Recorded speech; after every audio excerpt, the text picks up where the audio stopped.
Eta lain saukur banjir, tapi munding dongkol keur ngelingan manusia. Sabab manusia geus ngalalaworakeun alam khususna cai.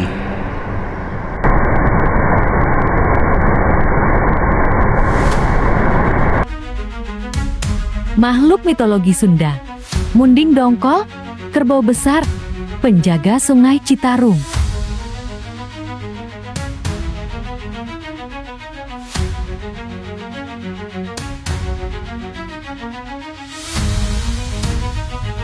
Di balik kabut tipis yang menutupi tepian Sungai Citarum, masyarakat Sunda dahulu percaya akan keberadaan sosok Ge bernama Munding Dongkol.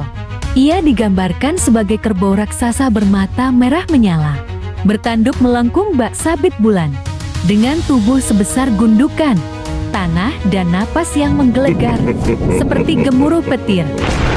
Munding Dongkol bukan sekadar hewan gaib, melainkan roh penjaga Sungai Citarum, sungai yang menjadi nadi kehidupan masyarakat Tatar Sunda. Konon, ia lahir dari amarah bumi dan air, sebagai perwujudan murka terhadap manusia yang merusak keseimbangan alam. Ketika air sungai tercemar, ketika pohon-pohon di tepian ditebang sembarangan, tiupan angin membawa kabar bahwa Munding Dongkol bergemuruh dari dasar sungai.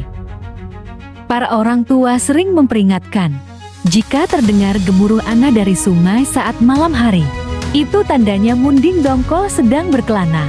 Ia akan muncul dalam bentuk kerbau hitam berkilau, berjalan di permukaan air tanpa tenggelam. Matanya menyapu kegelapan untuk mencari siapa yang berani mengotori atau melanggar kesakralan sungai. Namun, Munding Dongkol bukan hanya makhluk yang ditakuti. Ia juga dihormati para nelayan dan petani di sekitar. Citarum dahulu memberikan sesajen sederhana di tepian sungai, nasi tumpeng kecil, kembang 7 rupa, atau sekadar doa tulus agar sang penjaga sungai menjaga aliran air tetap jernih, subur, dan membawa kehidupan.